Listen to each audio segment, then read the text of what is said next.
Hello dear, कैसे हो? बढ़िया एकदम। तो आज हम आपके लिए लाए हैं एक खूबसूरत सा लेक्चर यानी वैद्युत क्षेत्र की तीव्रता।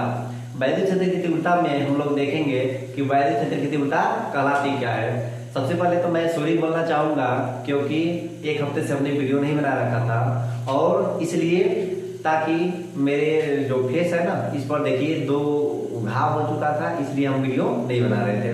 तो थोड़ा सा ये नॉर्मल हुआ है, तो सोचे कि फिर से यानी वीडियो को स्टार्ट किया जाए, क्योंकि आपका भी टाइम वेस्ट हो रहा है और हमारा तो हो ही रहा है। ठीक है, तो देखिए अगला क्या है कि वैद्युत क्षेत्र की तीव्रता का यानी क्या होता है, वैद्युत क्षेत्र की तीव्रता क्या होता है। ठीक है, अब देखिए वैद्युत क्षेत्र की तीव्रता का मतलब समझिए कि ये रहा आपका कोई प्लस क्यू आवेश, प्लस क्यू आवेश। ठीक है ना, वैद्युत तीव्रता का मतलब क्या होता है, प्लस क्यू आवेश।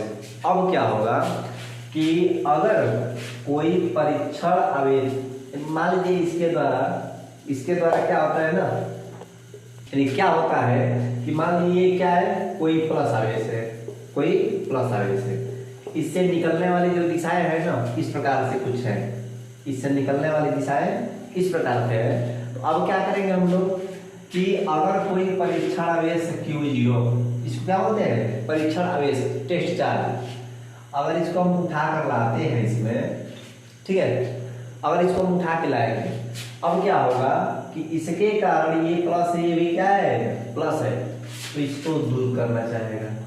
क्या करना चाहेगा? दूर करना चाहेगा। किस बल से?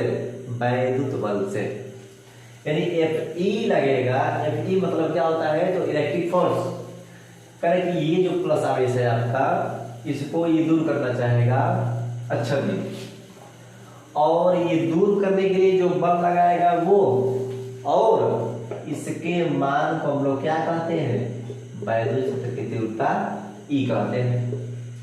अब देखिए वैद्युत क्षेत्र की तीव्रता की परिभाषा क्या लिखेंगे कि किसी वैद्युत क्षेत्र में किसी एकांक धनावेश को लाने में, ठीक है, यानी किसी वैद्युत क्षेत्र में किसी एकांक धनावेश पर लगने वाला बल तथा उस आवेश के अनुपात को क्या कहते हैं, वैद्युत क्षेत्र की तीव्रता E कहते हैं। जिसे मान लीजिए हम लोग क्या लिखेंगे इसके लिए हम लोग लिखेंगे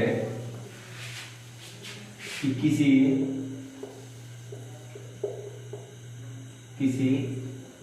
वैद्युत क्षेत्र में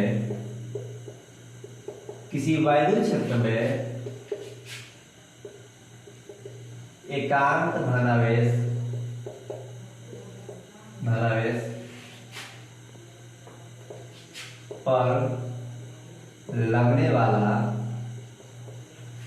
धनावेश पर लगने वाला बल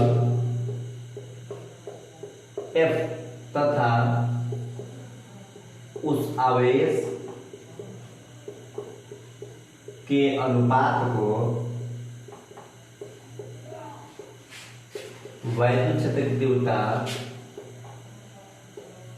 वैद्युत क्षेत्र की तीव्रता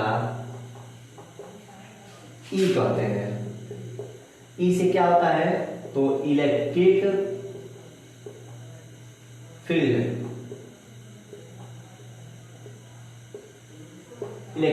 ठीक है ना। अगर मान लीजिए कहते हैं कि वैद्युत क्षेत्र की तीव्रता के लिए तो इनसे इंटेंसिटी ऑफ क्या होगा, तो इलेक्ट्रिक फील्ड, ठीक है। उसके बाद कहते हैं, अब देखिए इसका यही परिभाषा है, एकदम आसान, सबसे आसान यही होगा कि किसी वैद्युत क्षेत्र में एकांक धनावेश पर लगने वाला बल यानी F तथा उस आवेश के अनुपात को वैद्युत क्षेत्र की तीव्रता E कहते हैं। यानी जरा सोचिए कि भैया अगर यहाँ पर आपका एकांक धनावेश नहीं दिया हो, ठीक है, अगर कोई भी आवेश दिया हो, सपोज दैट F बराबर हमने कर दिया क्या चीज, E बराबर कर दिया हमने F बटे में Q0, इतना कर दिया ना। तो हम करेंगे यहाँ पर अगर कोई दूसरा आवेश दिया रहेगा तब क्या करेंगे, तो वही कर दीजिएगा कि F बटे में Q, जरूरी नहीं कि यहाँ पर एकांक धनावेश आए, ठीक है ना। ये तो हम लोग परीक्षण के लिए लिए थे, यानी कि वैद्युत क्षेत्र की तीव्रता उसके लिए भी लागू होगा कि अगर आप परीक्षण आवेश को चेंज कर देते हैं, यानी मान लीजिए कि 2 कूलाम, 3 कूलाम, 4 कूलाम, -2, -3, -4 कूलाम का जब आवेश ले लेते हैं, तब क्या होगा कि यहाँ पर Q0 के बदले Q रख देंगे। इतना बात क्लियर है? ठीक है। अच्छा, इसका मात्रक हम लोग देख लें। मात्रक क्या होगा? तो E इक्वल टू होता है F बटे में Q। तो यहाँ पर क्या होगा कि F का न्यूटन और इसका क्या होगा प्रति कूलम। इसका क्या होगा मात्रक क्या हो जाएगा न्यूटन प्रति कूलम। इतना नोट करिए, इतना नोट आप कर लिए। उसके बाद हम चलते हैं आगे।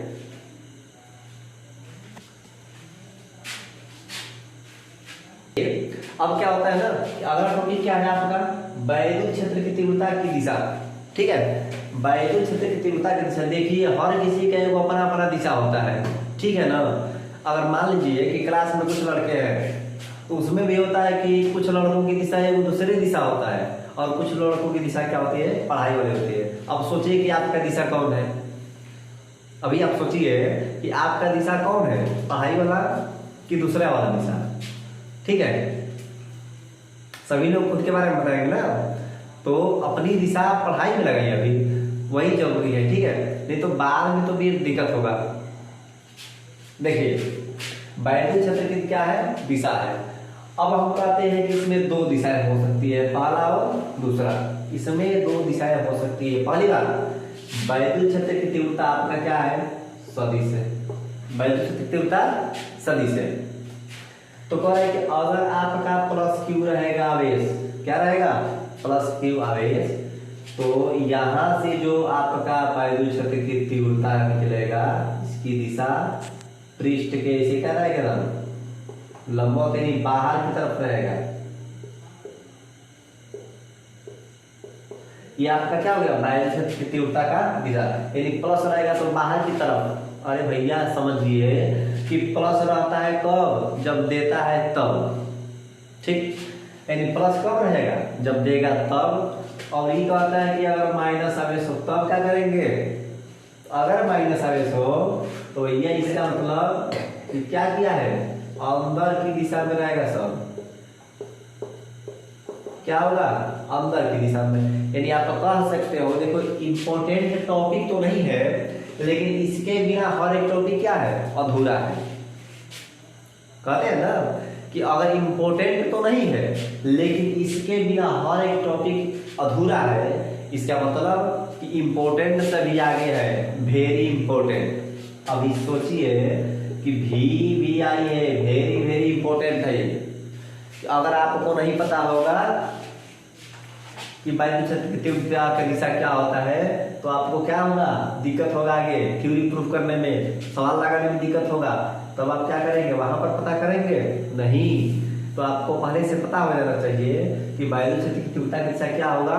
तो अगर प्लस रहेगा तो बाहर की तरफ निकलेगा, अगर माइनस रहेगा अंदर की तरफ आएगा। काहे हो तो सुनिए, अगर प्लस रहेगा इसका मतलब दिया है, माइनस रहेगा इसका मतलब लिया है। तो जो देगा वो बाहर फेंकेगा और जो लेगा माइनस यानी अंदर की तरफ होगा। तो प्लस वाला बाहर की तरफ और माइनस वाला अंदर की तरफ। कोई दिक्कत? चलिए यहां तक तो हो गया। ठीक है, अब ये वो अगला टॉपिक होता है। एक अगला टॉपिक देखिए, अगला टॉपिक क्या है आपका कि बिंदु आवेश के कारण वैद्युत क्षेत्र की तीव्रता। यानी अब सोचिए, अब हम सबसे पहले क्या कर लेते हैं कि यहाँ पर एक प्लस क्यू आवेश ले लेते हैं। ठीक है, यहाँ पर एक प्लस क्यू आवेश ले लेते हैं और इससे हम आर दूरी पर एक परीक्षण आवेश क्या ले लेते हैं Q0। अच्छा एक बात सोचिए कि अगर ये प्लस क्यू आवेश होगा तो इससे जो दिशाएं निकलेगी बाहर की तरफ होगा ना। यानी ये वाला इस पर बल लगाएगा, ये जो है आपका ये प्लस क्यू इस पर बल लगाएगा। क्यों यही वाला लगाएगा, ये भी तो इस पर लगा सकता है ना। लेकिन भैया ये वाला बड़का है ये वाला छोटा है, यानी ये छोटा है और ये क्या है बड़ा है। परीक्षण का मतलब पहाड़ नहीं ले लेंगे, ठीक है ना। परीक्षण का मतलब होता है कि आपका बस काम चल जाए, वही क्या चाहिए आपका परीक्षण आवेश। परीक्षण के लिए हम लोग थोड़ा बड़ा नहीं यूज करेंगे कि अब मान लीजिए बम बनाने के लिए परीक्षण करना है, कैसे बम बनता है, तो थोड़ा सा आप यूज करेंगे कि पूरा संसार का पूरा पदार्थ लेके उसके बाद उड़ा देंगे पृथ्वी को, तो फिर परीक्षण तो हो ही ना पाएगा। तो उसी तरह से ये छोटा आवेश है यानी परीक्षण आवेश, तो इस पर ये बड़का वाला आवेश यानी जो है बड़ा वाला आवेश ये बल लगाएगा, क्या लगाएगा, Fe। इसको हम लोग नॉर्मली कह सकते हैं F या Fe, ठीक है। बीच की दूरी क्या है, r। तो अब हम लोग जानते हैं क्या, तो जो F होगा यानी लगने वाला बल होगा वो क्या होता है, तो K Q1 Q2 बटे में r स्क्वायर, इतना पता है। जहां K बराबर क्या होता है, 1 बटे में 4 पाई एप्सिलॉन 0, इतना होता है। अब देखिए चूंकि E बराबर क्या होता है, F बटे में Q0, E बराबर क्या होता है, F बटे में Q0, तो E बराबर, अब देखिए F बराबर क्या होगा, तो रख दीजिए K Q0 बटे में r स्क्वायर, पूरे के बटे में क्या है, Q0, कट गया। आपका क्या आया, K Q बटे में r स्क्वायर, यानी आपका आ गया वैद्युत क्षेत्र की तीव्रता कहाँ आ गया, यानी K Q बटे में r स्क्वायर।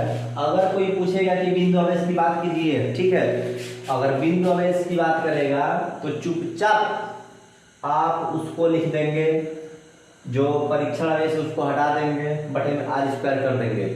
अगर इसी को हम लिखना चाहें तो 1 बटे में 4 पाई एप्सिलॉन 0 और Q बटे में r स्क्वायर हम लोग क्या कर सकते हैं, लिख सकते हैं। यही आपका क्या होगा, फाइनल आंसर होगा।